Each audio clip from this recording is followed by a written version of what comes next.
Jesse and James aren't getting any. Aren't getting any Pokemon. I just wrote, Jesse and James aren't getting any. They've been on the dating apps for so long, Kellan, and it's not going anywhere. It's not They're going not getting well. any. Conflict. Opposites. Things that, on the surface, seem like they should be the same and get along, but for some reason hate each other. These are the deep themes that we will be exploring on this week of Kill A Delibird. Okay, welcome back, folks. This is Graham, the TKAD co-host who doesn't know that much about Pokemon, but has been learning a whole bunch. And so to join me on this journey, I've got Kellan, the Pokemaniac. Kellan, give me a qualifier about your existence, please. It's okay. Oh, okay. I thought you were going to say lovely. Yeah. Wow. We're all about No, subversions no. here on TKAD. Yeah. I mean, I got nothing. It's bad. Oh man, this is not gonna be a good day. What, We'll see how this goes. Well, you got some brain fog? Yeah, brain ain't working apparently. Okay. Can we blow the brain fog away? Or we can also just stew in it, in the musky heat of it. No, don't blow. That sounds bad on the mics. Yeah.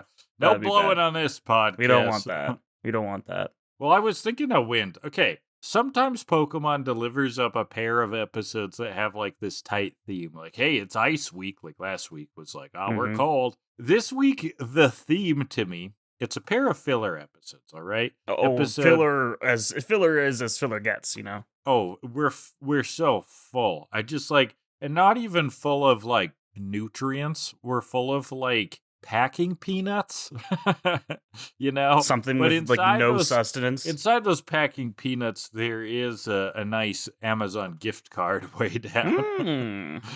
In of the form of a bit of a stretch of a theme, but I think there's a theme here. Okay, Kellan? I opened up with the idea that I think what connects these two episodes is conflict, okay? And conflict between things that to the people involved seem like opposites, but on the surface, they're kind of similar. Like at a very like superficial level, they're similar. Sure. But they're so entrenched in their conflict that they don't see it that way. I can see where you're going with that. I think a lot of conflict is like that. I know that that's like reductive, but I look around the world, Kellan.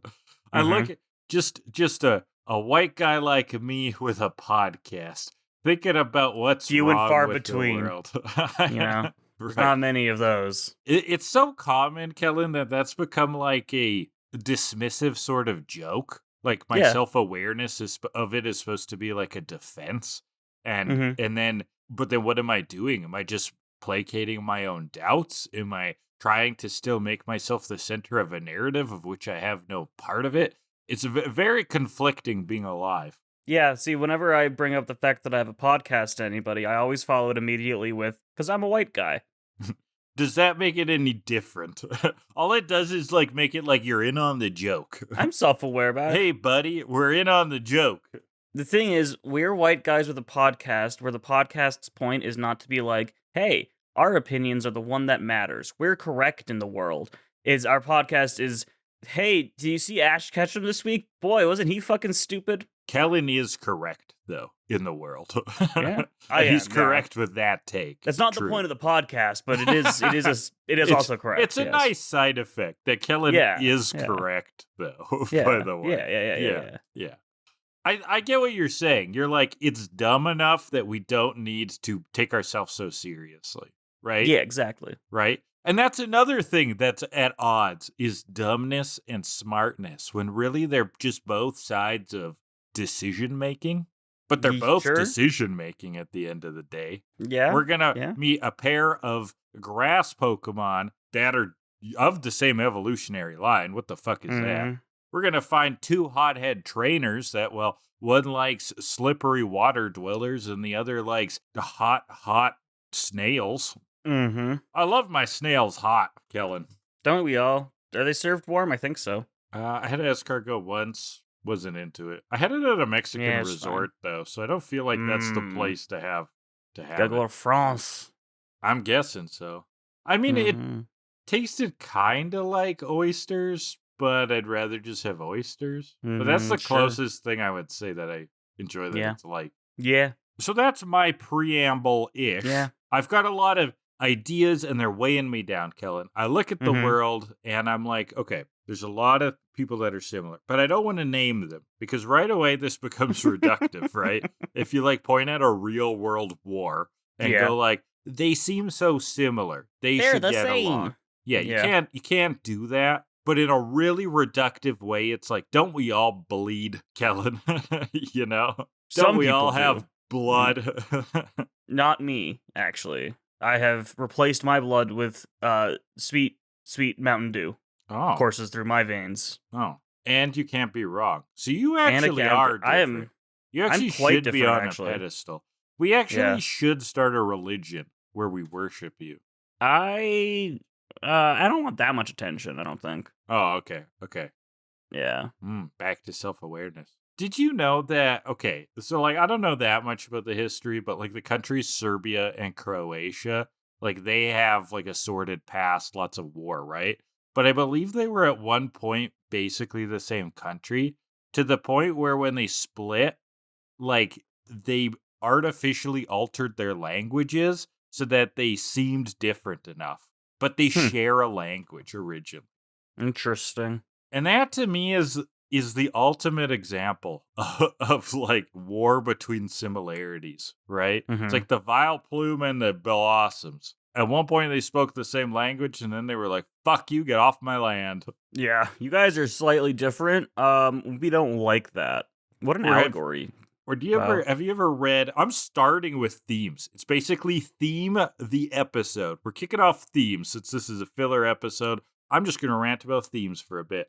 Have you ever read the Butter Bread Wars by one Dr. Seuss? No. It's a beautiful allegory for this where there's a town and people on the left side of town, people on the west side of town, let's say, butter the top of their bread. And people on the east side of town butter the bottom of their bread. And they don't like that. So they start putting up walls and then coming up with contraptions to try to like flip bread over and stuff like that. And it's basically an allegory for division, but then it becomes an allegory for military armament because like they have to keep one-upping each other. You know, it reminds me of a beautiful poem called The Squares. I'll just recite. It's a very short one. Let me recite it for you. The squares lived happily in their square houses, in their square yards, in their square town. One day, a family of circles moved in from the west. "Get out of here, roundies!" shouted one of the squares. "Why?" asked one of the circles. "Because this is a metaphor for racism." It's by Bo Burnham. Oh, yeah, that's beautiful. Yeah. That is beautiful. Oh, love it.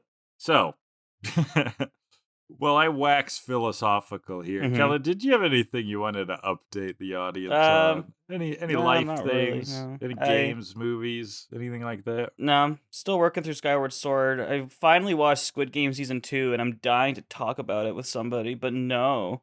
Nobody's I haven't watched seen it yet. I haven't watched Christ. it. Very I'll have good. to get to that. I do want to watch it. It is good. I started this anime everyone's talking about called Orb. You ever heard of Orb? Orb!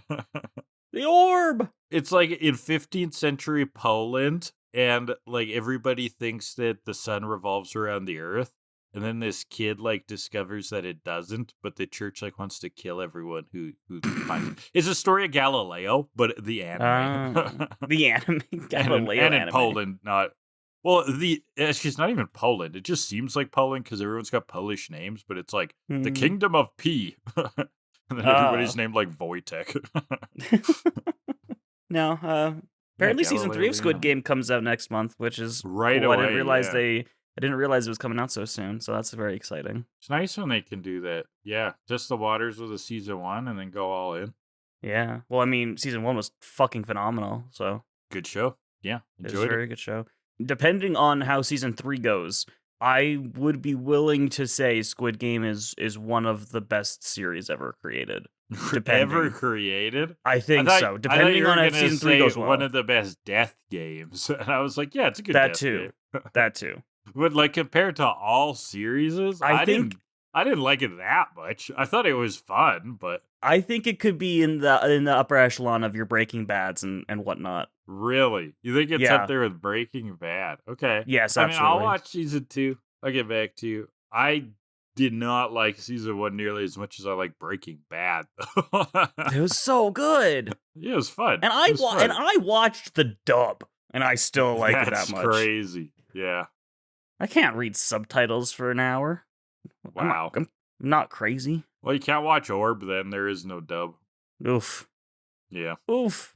Well, subs versus dubs is great because they should have been on this list, and I forgot about that. Oh no. Because my list What's the today list? is things that are opposed but are the same and should get along. Okay.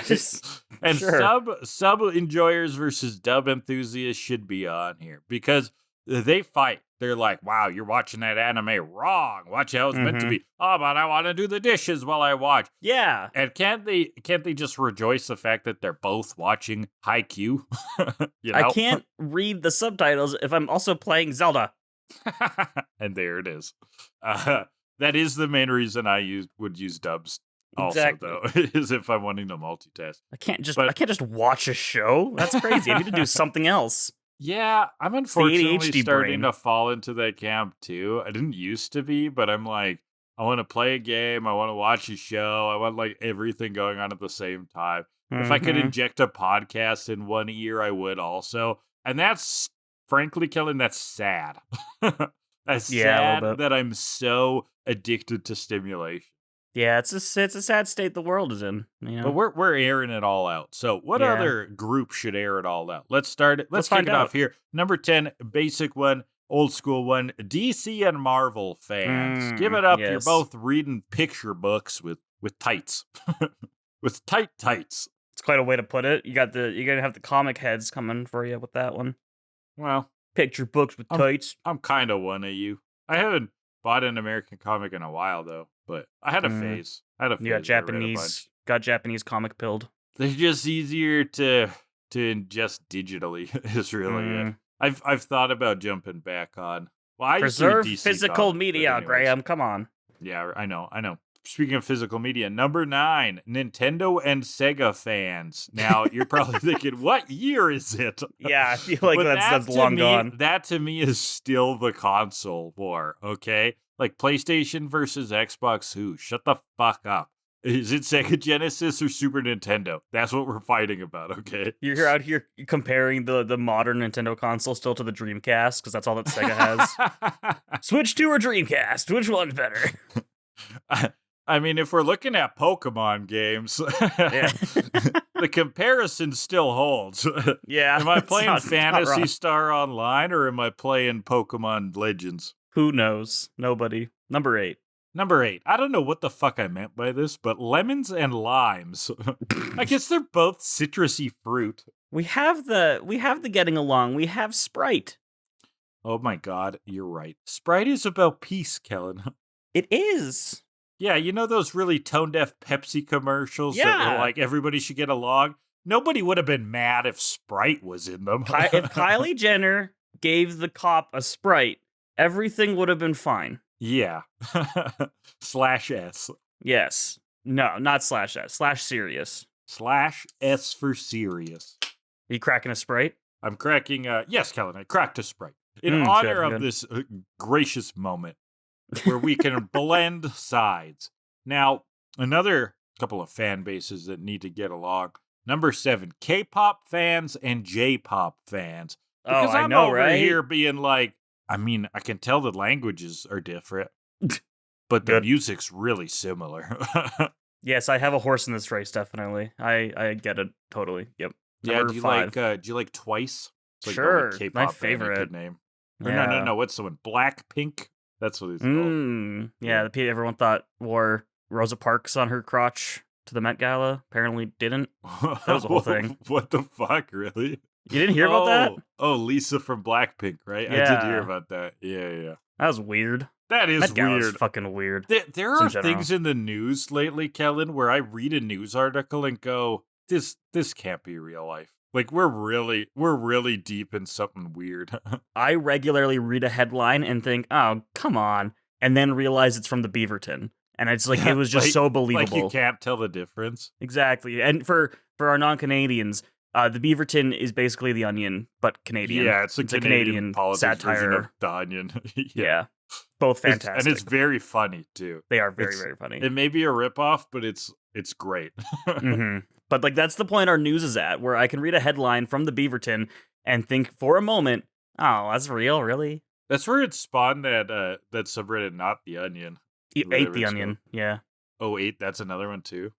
No, that's what it is, Ate the Onion. Or no. Ate the Onion is if people believe Not the Onion, is for there's one called crazy headlines that are actually real. Yeah, I see what you're saying.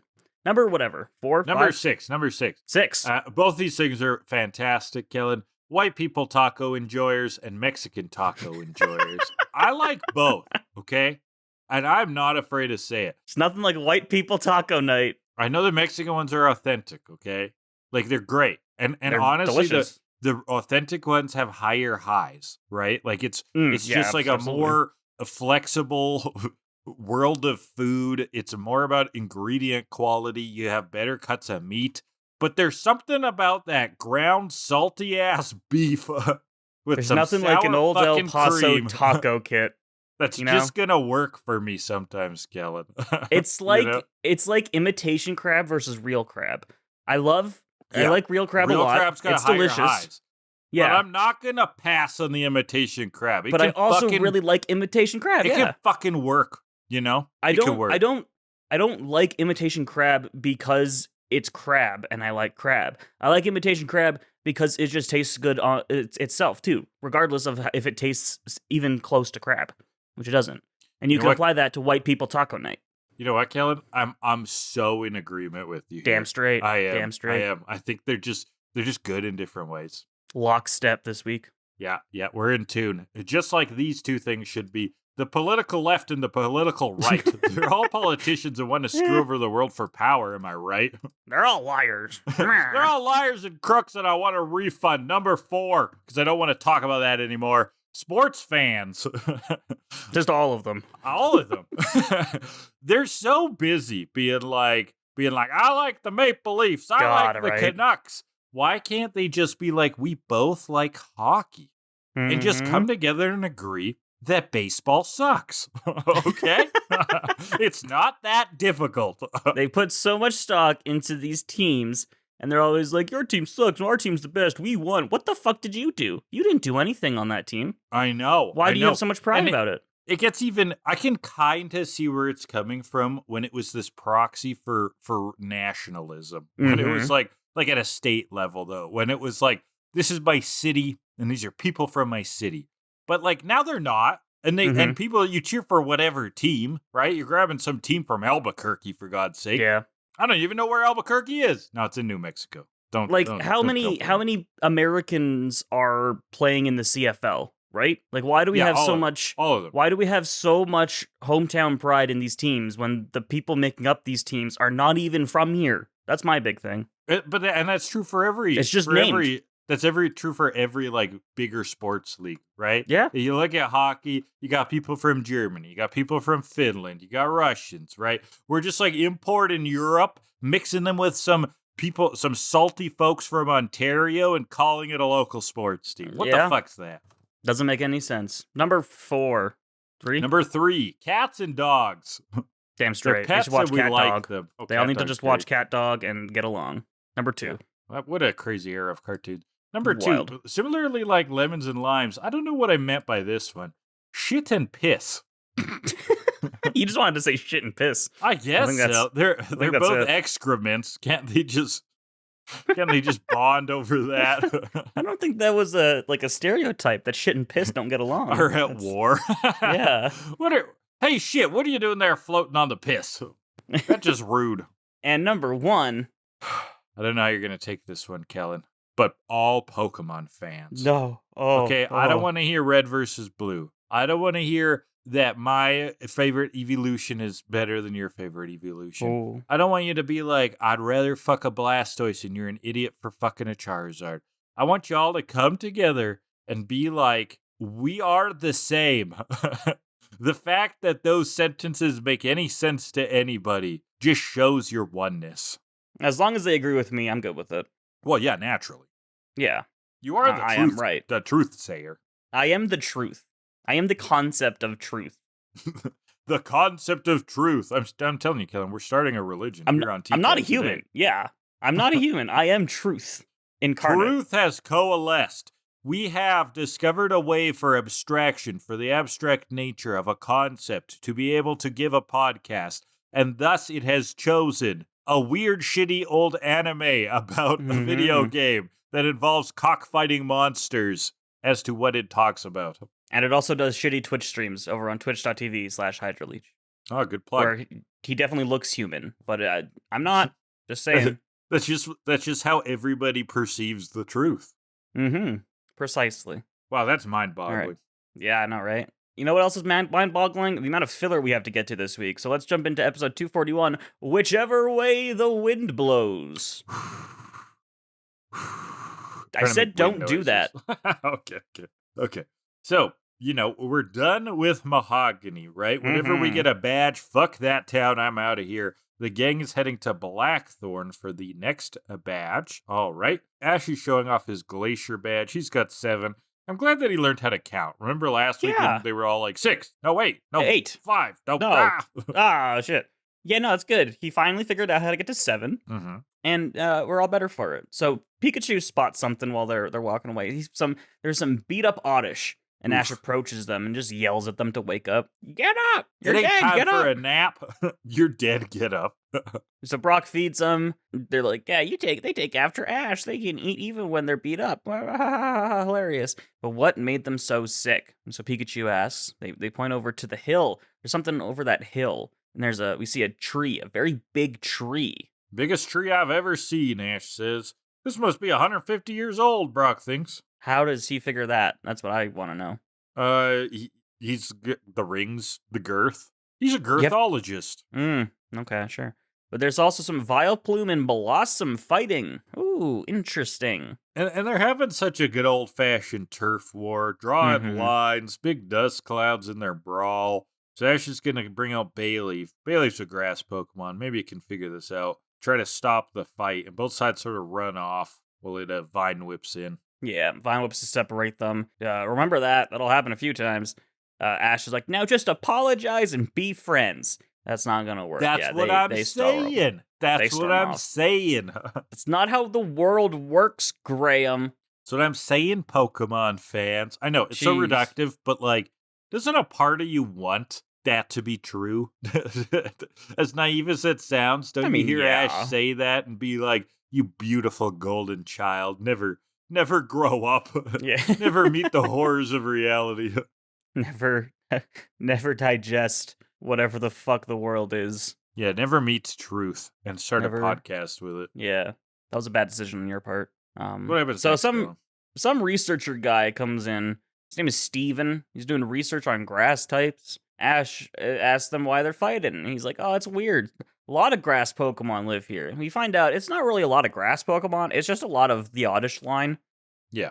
It's just Oddish and Gloom and Vileplume and Bellossom. Maybe at one time there was diversity before this line just sprawled all over the countryside. Yeah. They've sort of divided the area into territories based on what they are. And Ash... the Vileplumes and Bellossoms predominantly have. Oddish and Glooms are just... They kind of chill, I guess. Yeah. Yeah. And then when they evolve, they go to the right place. But Ash apparently didn't know that Gloom can evolve into 2 different Pokemon. Yeah, so because he didn't know, we get 2 explanations 2 lessons. Back to back. They're like, if Gloom is exposed to a Sunstone, this is from Brock, then it'll branch off into Bellossom. But if it's exposed to Leafstone, it'll evolve into Vileplume. That's a branched evolution. Ash is like, a branched evolution? Brock's like, yeah, I can explain it. It'll evolve into one of the 2 Pokemon. We just went over it. That was literally so funny to me. I was like... 5 seconds ago. I was like, this is my hell. This is my hell to be in a class or something. And then they're like, 2 + 2 = 4. That's called addition. And then you're like, addition? And they're like, I can explain. If you take 2 things and then you take 2 more things, you get 4. Oh. So the rest of this episode is just Brock trying to explain branched evolution to Ash over and over again. And Ash never catching on. Never figuring it out. Over and over. He's like, Ash, what if there was a thing? But if you did something to it, it became a thing. But if you did something else, it became a different thing. Does that make sense? Yeah, I get it. Now, why are there Bellossums and Vileplumes? Well, you're telling me. Fuck. You're telling me. Okay, so Oddish evolves into Vileplume and then Gloom, and then maybe Bellossom. Oh, and Brock's just like gun to his head. Just I'm done with this. Goodbye, cruel world. You could take water, right, Ash? Right. I know water. Okay. And if you make it really cold, it forms ice. Got it. And if you make it really hot, it forms steam. Got it. So do you see? Why are there Vileplumes and Bellossums, Brock? Well, and then Brock kills himself in GTA. Yeah, then Brock fucking ends it all. Apparently, though, there aren't any stones around here, but the stones are in the wind, which sounds something that someone really high would say. Stones are in the wind. They're in the man. wind, man. Yeah, it's like if Bob Dylan was in the Pokemon universe. Like, the stones are blowing in the wind. The stones are blowing in the wind. There's a northeast wind. When that happens, they evolve into Vileplume, and we see it happen. In fact, the northeast wind blows. Cue. Oh, a northeast wind. Oh, there we go. I think it would have been really funny if the stones literally were in the wind, and like the wind is just carrying all these leaf stones through and just pelting the Oddish and Gloom with them.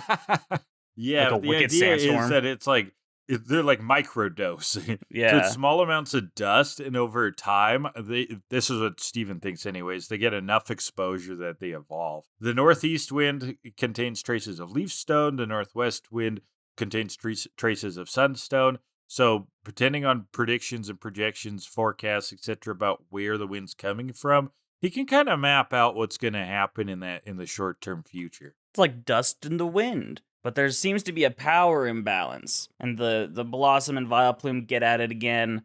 The Vileplume use Sunstorm, so we got to mask up. Bayleaf comes out again to separate them, also in a mask, which was very cute. Can't believe they're still masking. Bayleaf. They're masking in 2025. Jesus.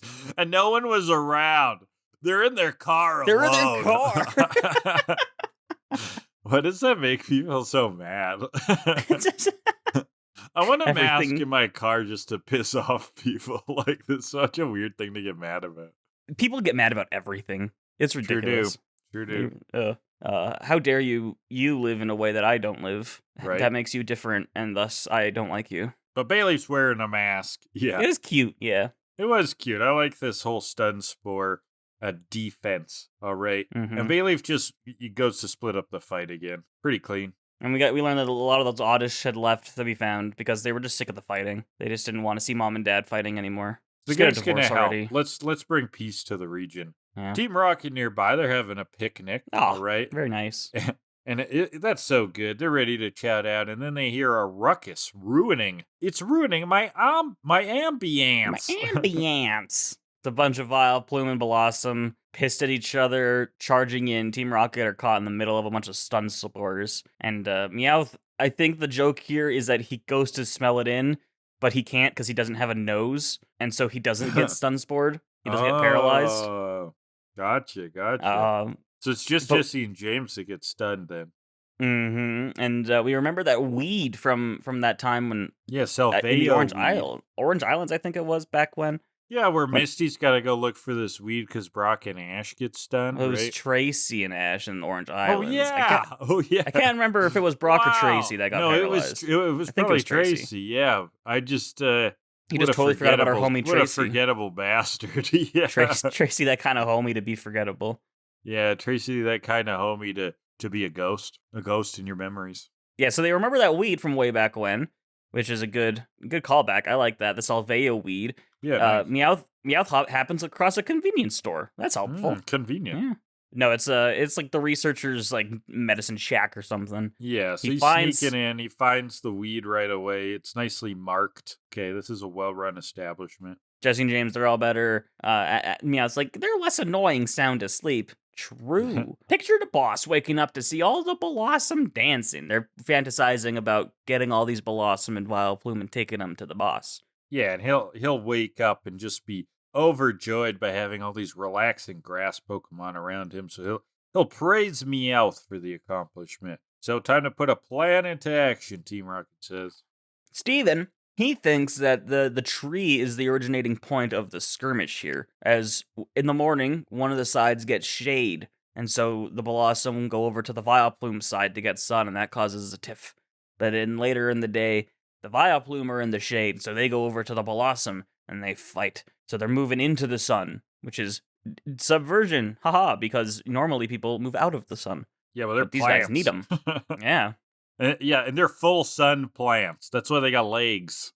They're not half shade or anything like that. But a north wind's going to start a blowing, and now the Bellossoms outnumber the Vileplumes. Ooh. And it's so funny that whenever there's a power imbalance, a fight immediately starts. Yeah, I love They're it. like, they just evolve, and the first thing they do, it's like, get them, boys! They evolved, and they were really happy, and then they immediately linked arms and went really angry and pissed and charged. I don't kind of get how that works, but it's funny. It was lovely. So there's more Stun Spore, and Bayleaf once again steps in with a Vine Whip to separate them. Oh, Bayleaf, savior of the day.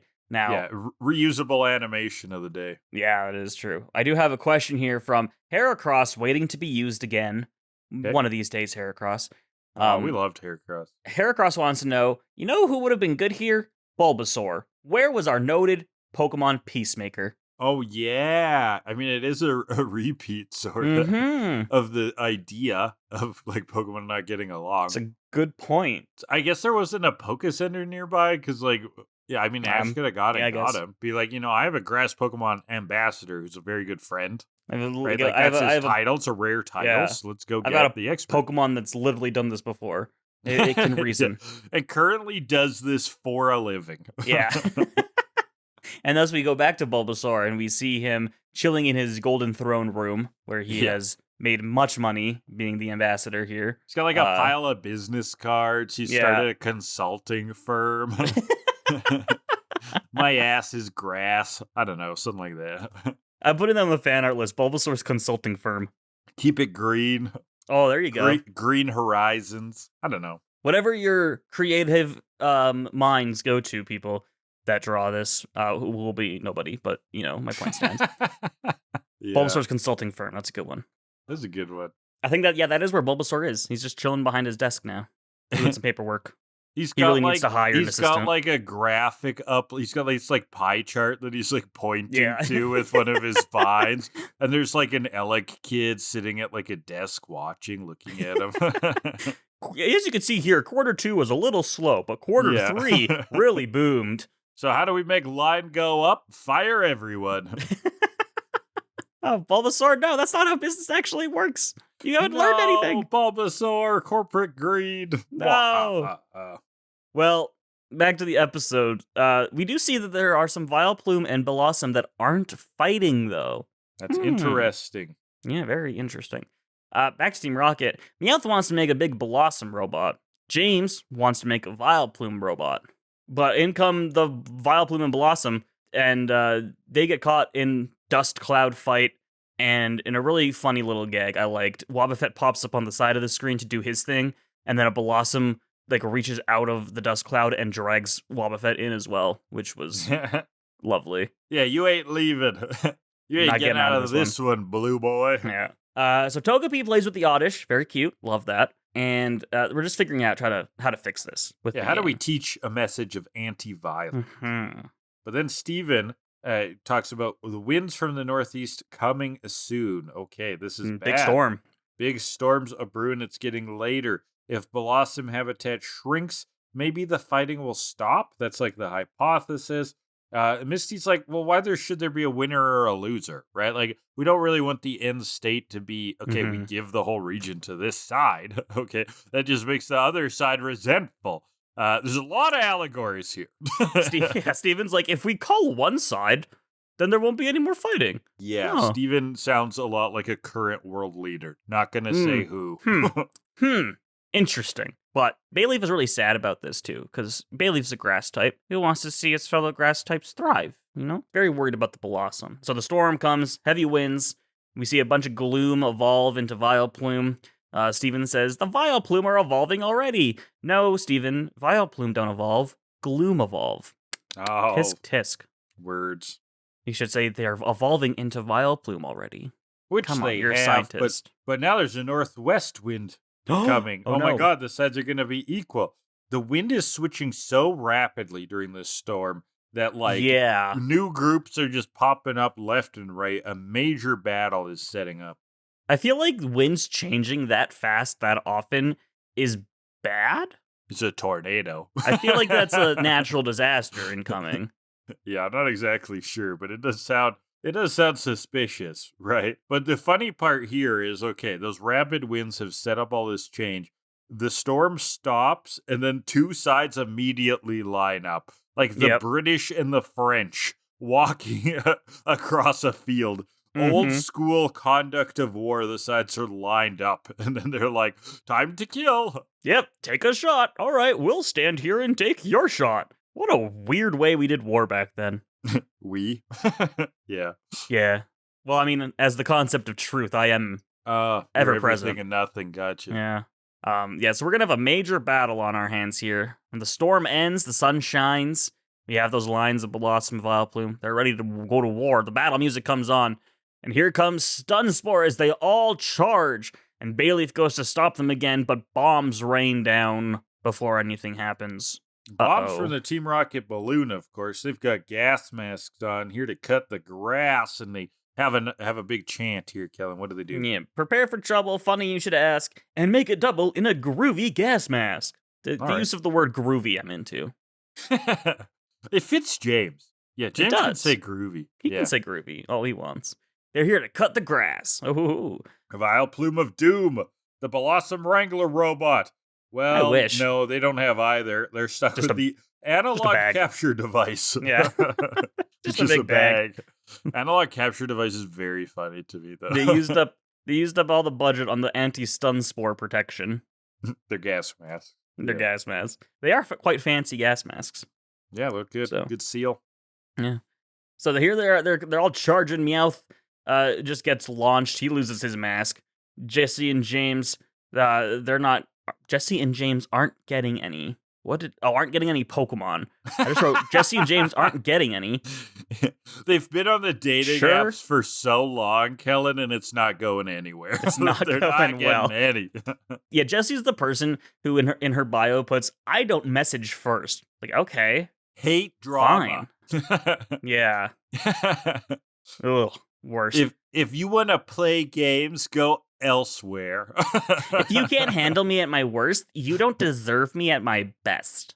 That's okay. Right. Let's quote Marilyn. Marilyn? That's a good idea. Isn't that who said that? Marilyn Monroe? Oh, I have no idea. Yeah, I think that's a Marilyn Monroe quote. Is it? Well, no, but it's like one of those things that people will falsely attribute. It's misattributed? Yeah, I think. I don't know. I've never heard it as like an actual quote from somebody. It's just something that people say. I'm going to double check it, but it is a quote. Google. We should have like a little jingle for when we're Googling something. And I play the Google jingle in the edit, and then we cut to the Google being finished. It would be fun. Like a Batman. Like Google. Yeah, it is. People often associate it with her, but I don't think it's unclear if it's actually interesting. Actually, it's one of those things, right? Like every Mark Twain quote. It's like Or when Abraham Lincoln said, "You can't trust everything you see on the internet." Yeah, or where Ronald Reagan said, "Drunk cigs don't count." That's a classic. I believe that one. Yeah. Nancy, it doesn't count. I'm drunk.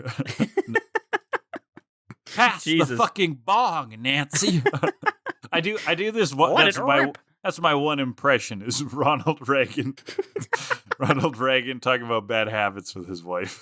That's a very specific impression. I love absurdly specific impressions. They are pretty good. Like, okay, I have another one, Kellan. Oh yeah, I have another one. It's specifically Goofy reacting to a Final Fantasy character like in Kingdom Hearts who's just talked about the Heartless taking over everything, right? And he's Mhm. taking about, okay, it's taking over my worlds, blah, blah, blah. And then Goofy's there and just goes, "Gosh, Donald, that sounds terrible." That's Goofy reacting to the plot of Kingdom Hearts. Thank you. The best ones are when it's one word delivered really well. Like it's such a specific situation that it is one word reaction. Those are the best ones. Do I you have can't an think of any right now. example? No, I Yeah. don't have one, but like I can I am picture the aligned person with in my that, head. though, yeah. Yeah. Anyway, so they're not getting any Pokemon.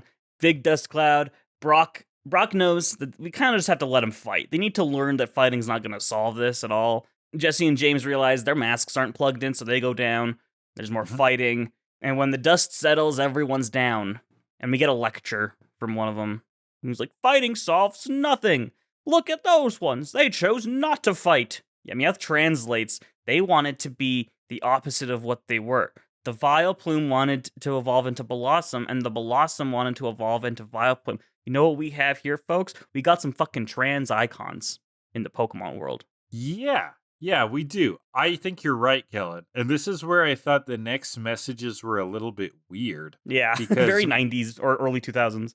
Yeah, because I'm like, okay, that's interesting, right? They're seeing unity over these identity crises, right? They had different plans for where they wanted to be. But Misty's like, but you are what you're supposed to be. You're meant She's to like, be what you are. You need to accept it. You were made in God's image, Oh, she yeah. says. No, she didn't say that, but basically, Yeah. you're made in Arceus's image.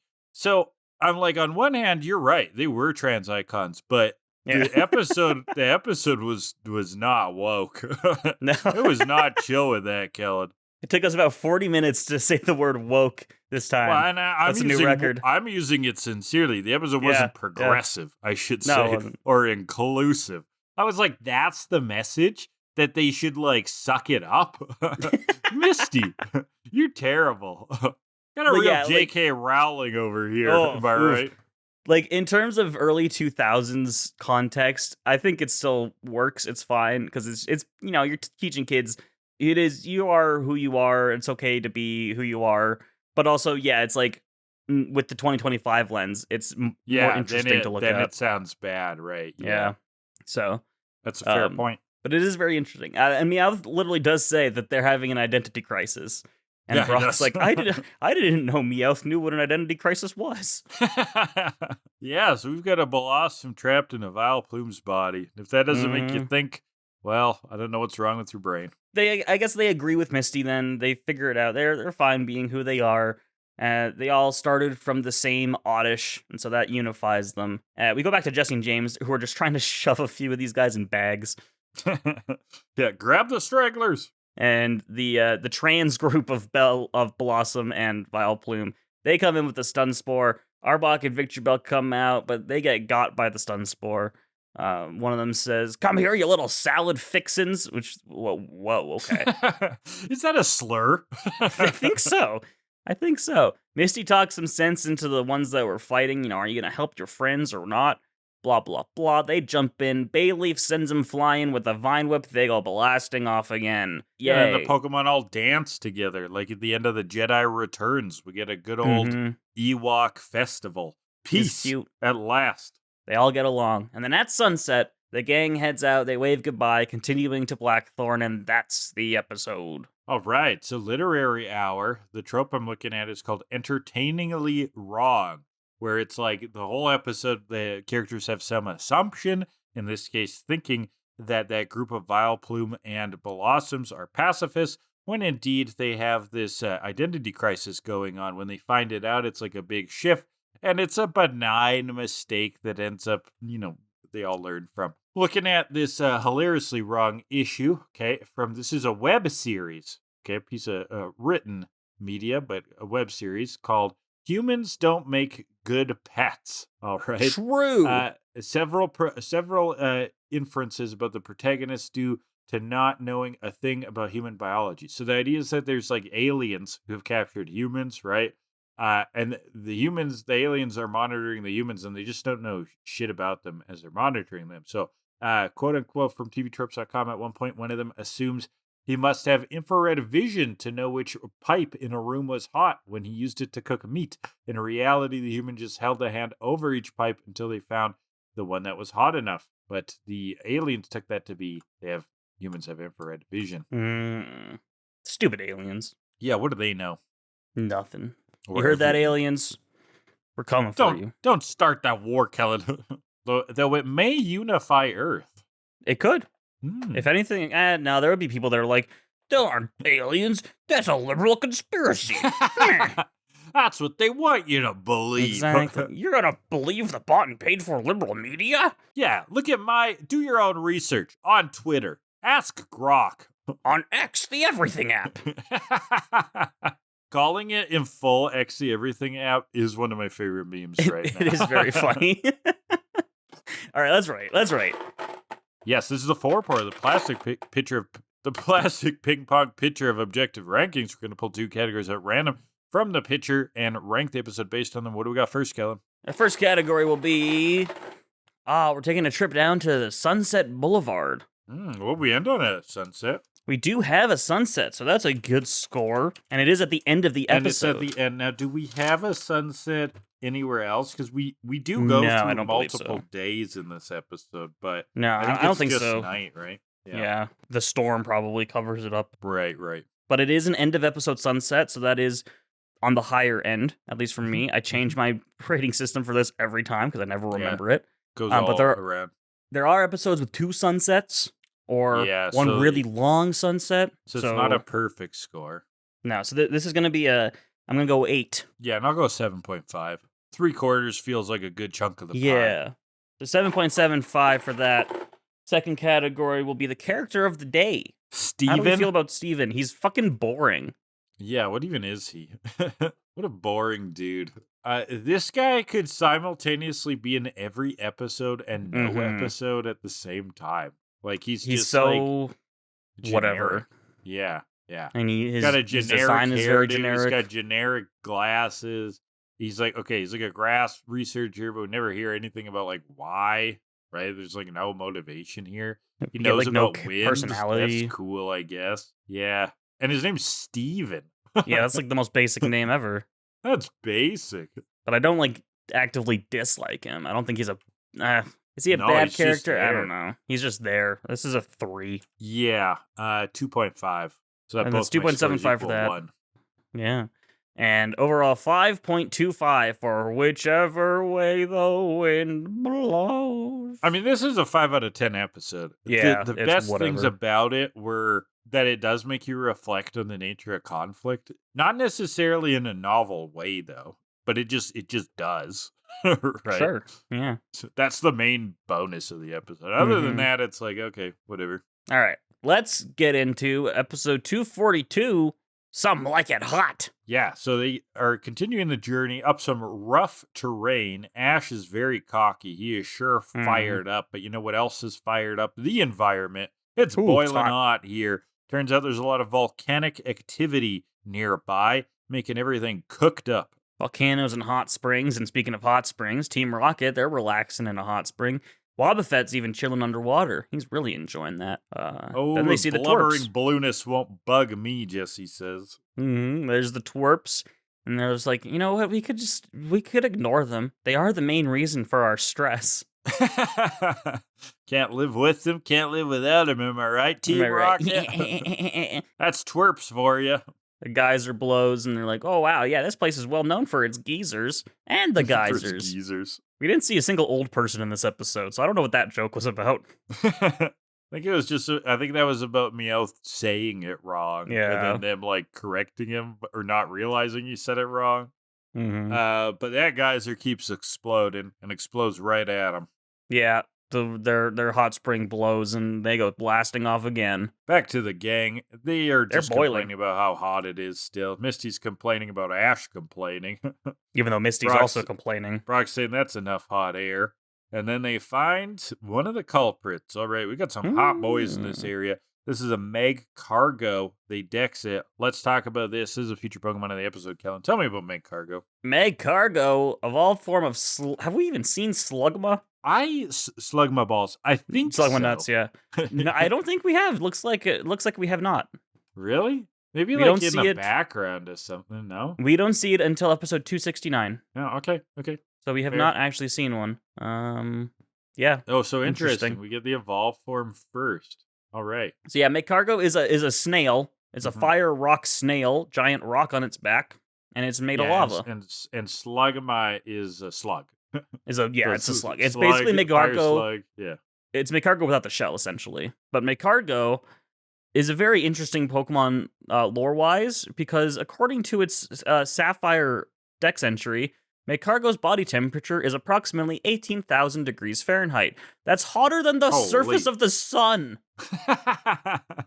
What the fuck? The surface of the sun is 10,000. Water is vaporized on contact. If this Pokemon is caught in the raindrops will instantly turn into steam, cloaking the area in a thick fog. You know what's interesting to me about that, Kellan, is IGN, how could you have too much water when you got these hot boys? Mm-hmm. And what's interesting, because we'll see it in this episode, like it defending itself inside of its shell, its gold entry, the shell on its back is just skin that is cooled and hardened. Gross. It breaks easily with a slight touch. So apparently the shell is not can tough. you or can you not touch this thing? Right? And then its only like really good stat is its physical defense. So what's the story here? What is this thing? Yeah, this thing's a walking contradiction. Yes, it's also terrible. It's not a good Pokemon. Do you like the design? I love it. I really love Magcargo. I do think it is slightly underrated, but it also it is a hard Pokemon to use because it's super slow. It has 2 quad weaknesses that are decently common. I mean, water is the most common type in the game. A lot of Pokemon have water coverage. Magcargo, if it were, I don't know, I want it to get an evolution, and with this whole like 18,000 degrees, water touches it and it evaporates immediately. I think Magcargo should get like water absorb as an ability. It should get a water immunity. Okay.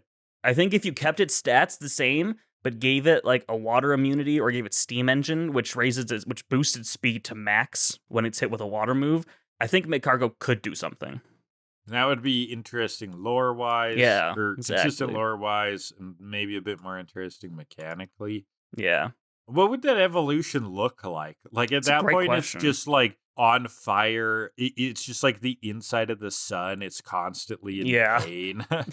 It just is the sun. That's the evolution. It is the sun. You've captured the sun. Where do you go from slug to snail to what? To crab? That's a great question. I don't know. To a French guy eating it?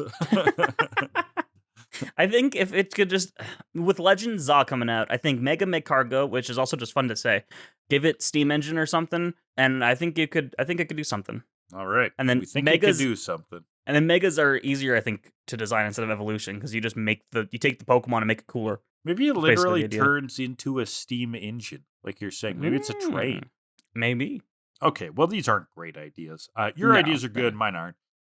Mega Magcargo. But that's Magcargo for you. You should try that. Mega Magcargo. Fun. Mega Magcargo. See? It's fun. Yeah. It's fun. You get the name? Magcargo? Yeah, it's like from like escargot and magma. Yeah, right? there you go. You did it. Just like slug and magma. And slug my nuts. Slug my balls, gulping my nuts. Yeah. Stuff like that. Can't wait to get to gulping. It's going to be a good day. Because we won't shut up. I'll just be gulping my balls for 2 hours. My nuts.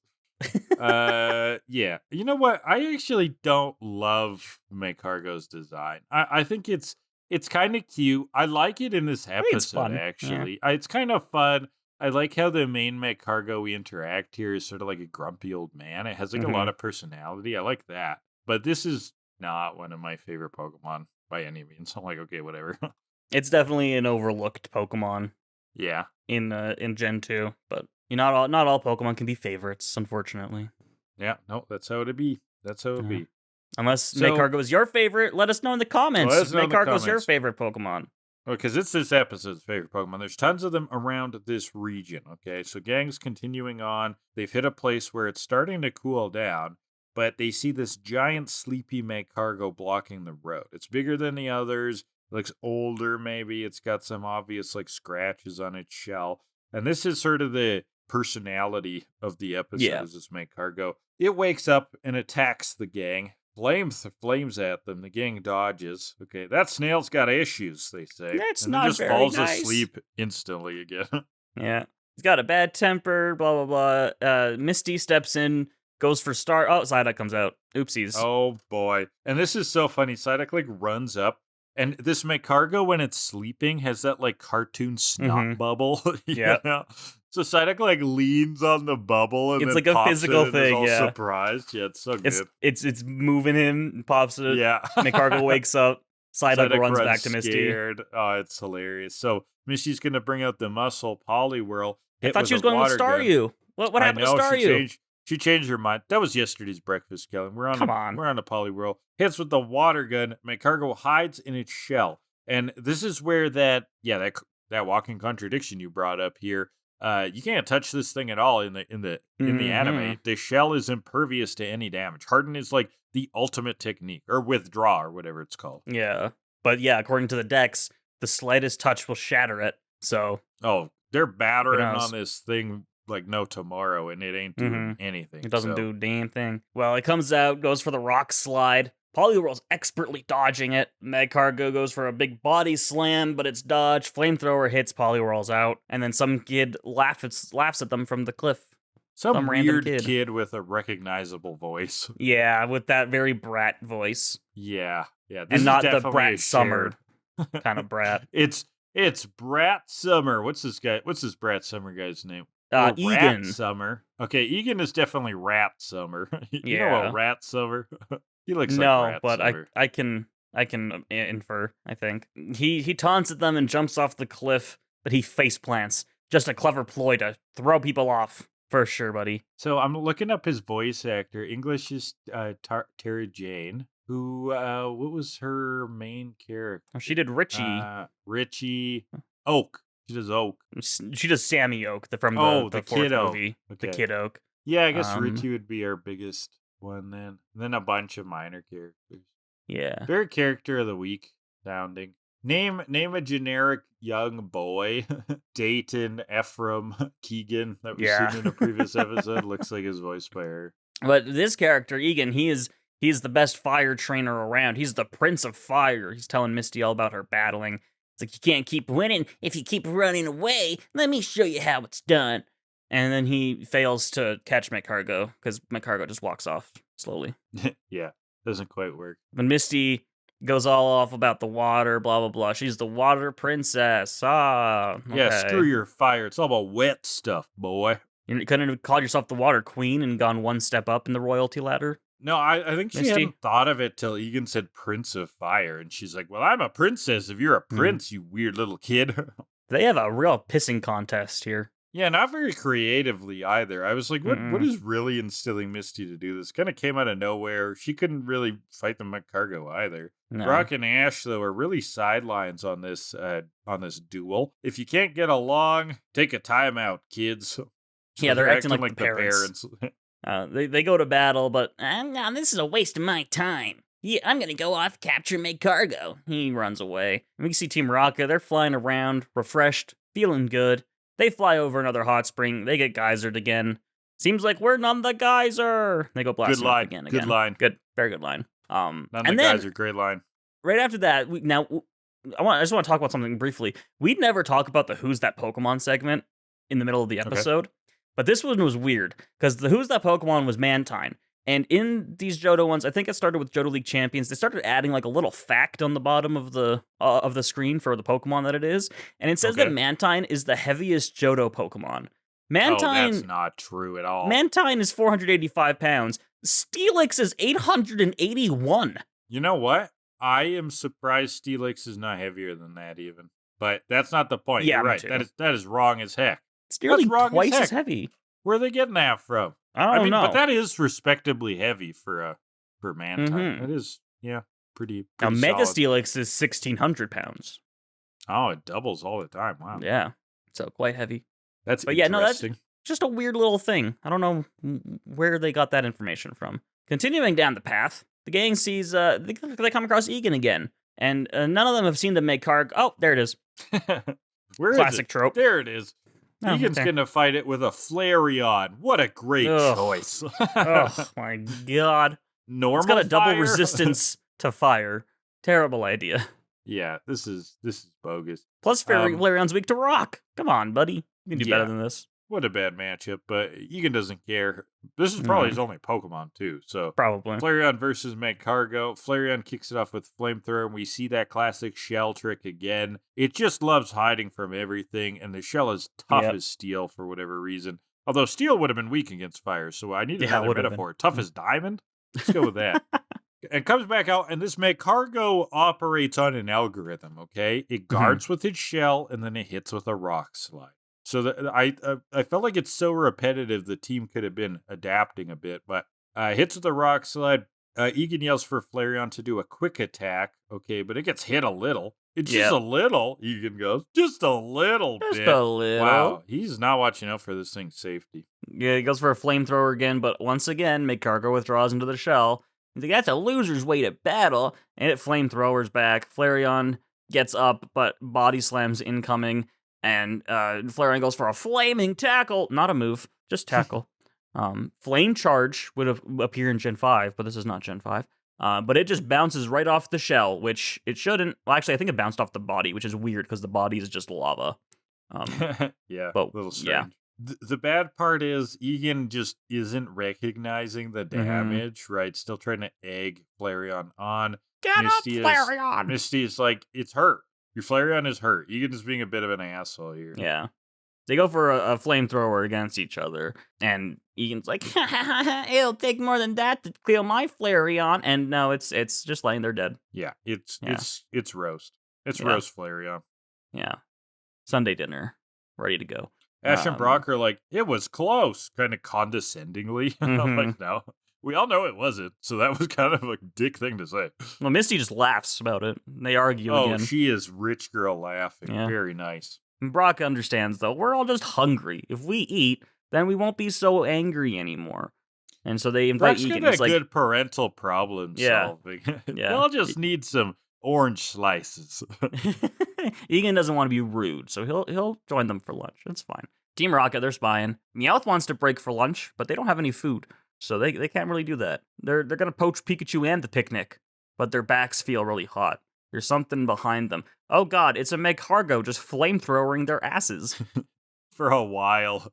Yeah. Like cartoonishly delayed pain. I do like that trope. It's a good one. It's a good one. They go blazing off again as they run off. Ooh, nice. Yeah. The gang's eating. That is healing up Flareon fast, because Brock's sharing some Pokemon food as well. And then Misty checks in with Egan, gives him a hot chocolate. Hot chocolate? In this climate? You got what you got, Kellan. What the fuck? Everything's heating up too fast.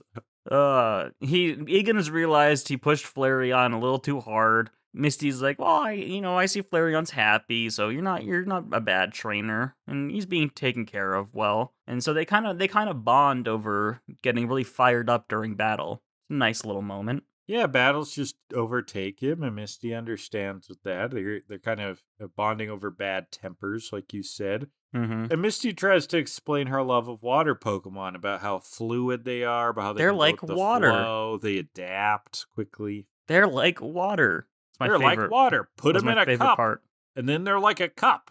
They always form to the shape of the container they're in. Like water Pokemon, adapting to different strategies. I don't think that's just a water Pokemon thing. I'm so glad Ash wasn't talking to her, because then he'd be like, I get it. Explain it again. Well, when water gets poured in one thing. What's water? Oh my god. So they come across the big Magcargo again. Flareon comes out, rival approaching theme rips in, rock slide. And so Egan, he's figured out, we can't just battle with just brute force. We got to figure this out. So check out the flow of those rocks and then use quick attack to dodge them.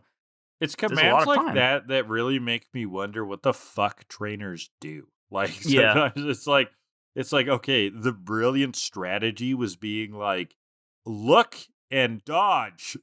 Use your brain. Like, that's like a command. That part of it's very weird here. It's Flareon that figured out how now to jump through the rocks. Why are we pretending like it's not? You But know? Flareon wouldn't have known to Thought look to at do where the that rocks unless were Egan going. was like, look Unless at them. Egan told it to do it. Yeah. I know. That's weird, isn't it? It's like if you don't tell a Pokemon to dodge, they'll just take a kick to the face. That's weird. It is weird. I'm not saying it's not weird. Okay. That's cool. It's silly. So she dodges them expertly. Flamethrower gets shelled, and Flareon gets on top of it, and Magcargo comes out. Where's Flareon? That's how I imagine Magcargo sounds. It looks this way, it looks that way. Oh, yeah, that's definitely how Magcargo sounds. Where's Flareon? Kind of like a slobbery goofy. Flareon. Gorsh, Donald. Gorsh. Where'd Flareon go? Gorsh. Gorsh, Sora, the Heartless are running rampant. So Magcargo takes a flamethrower to the back of the head. Flareon holds on tight. Flamethrowers again, but it shells. He goes for a tackle, which again, according to the deck, should shatter the shell, but it just sends it flying into the wall. Flamethrower again. Magcargo goes down. And Pokeball. Egan throws the Pokeball. Suspense. This is a really long moment waiting to see if this catches. So long. And this is a fucking side character. Long. Yeah. This isn't even a main character capture. This is 10 seconds of is this random kid we'll never see again going to catch this Magcargo? I know. It's like, wow, we're really doing this. We're padding. Okay. He caught it, though. We're really padding. But yes, he caught it. Very nice. And before he can grab it, a hand comes out of nowhere, snags the ball. Oh, no. It's Team Rocket. Of course it is. And they do this chant as a baseball players. I did not understand why. What was the chant? No sense. Prepare for trouble like a hot lava flow, and make it double, or to the showers you'll go. To protect our team from the volcano's wrath, we keep cool while you get a molten rock bath. To denounce truth and love from my very first pitch, hit it out of the park, wouldn't that be a switch? Jesse James, winding up, we prepare for a home run. Ha! And she throws a ball. Keep your eye on the ball. Here comes a hard one. And James hits the ball. Meowth catches it. And he goes, I thought this was softball. It's a pretty good one, but again, I don't know why they're in baseball outfits. It did not fit the episode at all, but I did like the chat, and I like their outfits. The baseball uniforms look great on them. It was fun. It was cool. Cute. But the gang's like, you're not going to get away. And they're flying away. They're like, this is us getting away. Ah. It's working. But Misty's going to chase them down. Let's go Poliwhirl again. A water gun instantly frees the ball, so that did not take long. Mm-hmm. Team Rocket's going to hit back. We got Arbok and Victory Bell. Of course, it eats James ceremoniously. This really has to stop, yeah, he says. And Magcargo comes out too. Poison Sting and Rage Leaf against Flamethrower and Water Gun, which block the Team Rocket attacks. Misty and Egan, they're going to attack together with a Flamethrower-wrapped Water Gun, which is pretty cool. Yep. Hits them, and then of course Pikachu has to jump in with a Thunderbolt to send them blasting off again. And finish them off. I like when this rotating vortex of fire and water is hitting Team Rocket because they're like, it's hot, it's cold, it's hot, it's cold. It's cold. Pretty good, yeah. And then it's Sunset. Another sunset, baby. 2 in a row. They've learned that the other is pretty cool too. Aw, Misty and Egan. There's some tension here. Yeah, kinda. They like each other. Aww. It was that kind of like the fire of their conflict is heating something up, you know? Yeah, he's like, you're pretty cool. And she's like, you're pretty cool too. And he's like, oh, you always have to get the last word in, don't you? And she's like, yeah, because then if I don't, you will. They shake hands. We'll settle this next time. There won't be a next time. Don't worry about that. No, we'll never see this bastard ever again. No, yeah, because Egan walks off screen. He goes to hug his Magcargo, and the 18,000 degrees just burns him to a crisp immediately. Instantly evaporates all of his matter. Yep. For Magcargo is the true destroyer of all beings, all right? We thought we could think of a way to end conflict, and really none of it matters because Magcargo is coming for us all, moving at the speed of a snail, yet devouring everything in its path. Magcargo really is the poster boy for this Pokemon makes no sense in the lore. Yeah, like how does this thing exist? Yeah. How does this thing fit in the world at all? Exactly. Like, and even if it did, everything around it would die immediately. But you know what? Part of me thinks that's sick as fuck. It's pretty cool. To have this Pokemon, and then you go and read in the decks, and it's like just like bonkers numbers. Mm-hmm. Right. this Pokemon shits at the speed of light. And you're like, whoa, that makes no sense, but that's kind of cool. Look at it shit at the speed of light. Wow. This Pokemon pees at 4,000 psi. When this Pokemon ejaculates, it blasts holes in the ozone layer. It's a real environmental crisis. Yeah, there's like PSAs on the news that's Don't like, let this Pokemon jizz. Yeah, if your Pokemon looks like it's horny, stop it. Take the magazine away. It will cause issues. Help control the ozone layer. Get your pet spayed or neutered. Yeah, Bob Barker's really on top of it. Yeah. I love it. Well, they head out on the road once again. The road to becoming a Pokemon master, which is filled with new friendships, new experiences, and wisdom.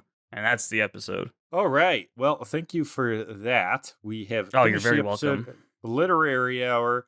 I think we've done this one before. Fireforged Friends. It's where at first they're arguing, because this is like a common trope in Pokemon, honestly, where two characters seem opposed, they're arguing, and through that and through the crisis that takes them through, they become pretty good friends. You might recognize this trope as being in a Toy Story, right? This is Buzz and Woody. Oh, yeah. Yeah, it is. When they show up, they're arguing, and the whole conflicts they go through, they really realize that at the end of the day, they're both Andy's toys. And they, they both have the same values, and they're both aligned, and they can be good friends. Legolas and Gimli, to go to literature, that's and to put $1 in the jar. They're arguing too. Elves and dwarves can never be friends, and boy, oh boy, they're the best of friends by the end of the journey. After the War of the Ring, they go and adventure for a while. Legolas shows Gimli Forest, Gimli shows Legolas caves, and yeah, they're the best of friends. In the first Harry Potter book, this sort of is how the Harry and Ron at least get exposed to Hermione. Right? They're kind of arguing with her, especially about different perspectives to academia. But then they bond over their Hermione almost getting killed, taking down adults in crime mysteries. I don't know. Yeah, over Hermione almost getting killed. Yeah, exactly. And then they overthrow the fucking teachers or whatever because they think they know better. When really, if Harry hadn't gone down there, Voldemort never would have been able to get the stone anyway. So yeah. So there's that. Harry, you dummy. Self-fulfilling prophecies. All right, let's rate this thing. You want to, let's pull some balls. Pulling balls time. This first category for Some Like It Hot will be our rotations per episode. Pay it forward. It's our longest lasting. Pay it forward. Sure is, but, well, okay. We do have a rotation that I can think of, which is the fire, water, chair, blast. Sure, they're spinning around each other, right? Sure. So we at least got one. I mean, the shells look like rotations, but I don't think they rotate. I don't think that counts. No, I don't think they actually rotate. I don't think this is strong. It's not going to be strong, but I'm going to just keep scanning through quick, see if I can... Even the rocks falling don't really rotate, they just fall. Yeah. Yeah, this is like a stiff episode. This is where we need someone to, like, go through every episode for us and count the rotations. What a crazy job. What a horrible job that would be. Are you spotting anything else, or is that it? I'm trying. I think it really might be just that water and. The Misty and Egan's relationship does a bit of a rotation, if you know what I mean. Okay, metaphor. Actually, no. Some of these rocks in the later half of the episode are spinning around as they're falling. Ooh, that's. They're rolling. They're rolling. Flareon's dodging them as they roll. Okay. Yeah. So that's something. I would have liked it if it was if Magcargo in the shell, like see its tackle. Nah, it doesn't rotate. Yeah, no, I think that's pretty much. Jesse throws a baseball, so that good would be that's something. In there, yeah, and it's spinning real fast. So there's a few. It's not great, but there's a few. That's all I can find. Well, I would put that at about a 2.5. I still think this is quite stiff, but there is something. I'm gonna go a little higher. I'm gonna go 4.2. Okay, just on a bell curve compared to other times we've pulled it. I think that's much better than previous times, but it lives to see another day in the forepour, so that's what's important here. Final category of the day will be the Swamp Ash. He's sweaty as fuck. Oh, yeah. Man, he's got a dirty ass this episode. This is a dirty one. They do not use a hot spring. It's been a long time since we've seen Delia. We're not getting good refreshes. and they're specifically like, man, my balls are sweaty. I believe Ash says that several times. He's like, I'm not even going to bother wiping. It's just a forest down there. It's just a toxic wasteland. This shit is soaked, and it's done for. There's no washing this one. We're throwing out this pair. He turns to Misty dead eye at one point and says, this shit stinks. That's what he says. That was a weird part of the episode. I didn't This shit stinks, Misty. Get on my level. My shit stinks. I want to know if that was a literal translation or not. This has got to be like a 9. Yeah. Can those asses get stankier? That's what I'm trying to think. I don't know what a 10 looks like for Swamp Ash. Yeah, that's what, like, if this isn't the 10, what is? That's what I'm trying to figure out. Right. So, like, do we do that?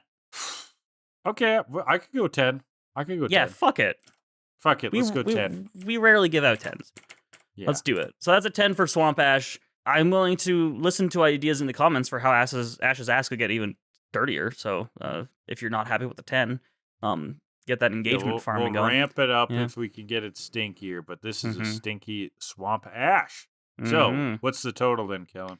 Between that and rotation per episode, that is a 6.675. All right. For Some Like It Hot. That is the... Some Like It Stanky. That is the third highest episode so far for Master Quest. Oh my God. At a high 6. The scores are not good. Not good for the season. The Four hates Master Quest. The Fourporth giveth and the Fourporth taketh away. Yeah. But that's it for this week. We did it. Wowzers. Cool. We did it again. So, what's going on? We're going to keep doing this? We're going to keep doing it. And you know what we're going to do next week? 2 episodes. It's episode 243, Hocus Pokemon, or in Japanese, a magician. Or in Japanese, a huge transformation with Pokemon magic! ! Whoa. Followed by 244, As Clear as Crystal, or in Japanese, Thunder and the Crystal! ! Secret of the Lake! ! I wonder what game was coming out then. I think we determined it was already out. Yeah, it was already out, actually. Yeah. Join us for those 2 next week. Oh, wow. All right, thanks everyone for listening. If you're on YouTube, leave comments down below. Channel is Hydra Leech. You can also find us wherever fine podcasts are downloaded if you want the audio-only versions. If you want to reach out to us, KillADelibird@gmail.com is our inbox. We're also on Blue Sky, same handle. In the descriptions every episode, there's a link to a Google form where you can ask us questions. We'll read them while we are going through the next episode. If you've got anything, intro and outro music is 80 Cent Wave by Alexi Action. Kellan runs a TikTok. Hydra Leeches is the channel. Some fun Pokemon content.